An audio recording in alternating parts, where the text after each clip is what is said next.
ఇప్పుడు ప్రజెంట్ ఎవరైతే civil engineers ఉన్నారో వాళ్ళకి ఒక విషయం చెప్దాం అనుకున్నాను. మీరు కూడా ఆఫీస్ వర్క్‌లోకి వెళ్తే ఓకే. అది బాగానే ఉండిద్ది office work. Time to time వెళ్ళొచ్చు, రావచ్చు. కానీ ఒకవేళ గాని సైట్‌లోకి వెళ్దాం అనుకుంటే, ఏముందిలే సైట్‌లో వాళ్ళే చేసేస్తారు. మనకేం పనుండవు. సూపర్వైజర్, ఫోర్‌మ్యాన్‌లు ఉంటారన్నారు.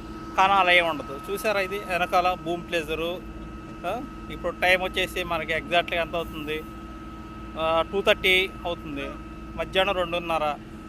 ఎంత ఎగ్ ఉన్నా కానీ, ఎంత చిన్న కాంక్రీట్ అయినా, పెద్ద కాంక్రీట్ అయినా కానీ మనం కంపల్సరీగా ఉండాలి. కాంక్రీట్ ఎలా అవుతుంది, ఏంటి వర్క్ అని. దానికి ఇష్టపడితేనే ఖచ్చితంగా మీరు అనేది ఈ ఫీల్డ్లోకి అయితే రండి. అలా కాకుండా మీరు అయిపోతే ఎలాగోలా చేసేద్దాం, మన సివిల్ వర్క్ ఏముందిలే చాలా సింపుల్ అనుకుంటే మట్టుకి చాలా ఇబ్బంది పడతారు. ఓకే, నా ఆఫీస్ వర్క్ అయితే పర్లేదు. ఆ డిజైనింగ్ కానీ అది చాలా ఓకే. డిజైనింగ్ ఫీల్డ్ చాలా బాగుంటుంది. మీరైతే నాకు తెలిసిన నా ఉద్దేశం ప్రకారం క్యూఎస్ కానీ, క్వాలిటీ కంట్రోల్స్ కానీ, క్యూసీ క్వాలిటీ కంట్రోల్ కానీ, క్యూఎస్ కానీ, బిల్లింగు, డిజైను వాటిలోకి వెళ్ళండి.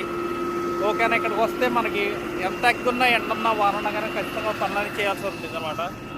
చూసారా మన వర్క్ అది కాదు. ఇప్పుడు కాంక్రీట్ వస్తుంది, వెనకాల పిక్స్ అనేది జరుగుతూ ఉంది. ఇదంతా బ్లాస్టింగ్ చేశారనమాట. ఓకేనా. Okay, bye.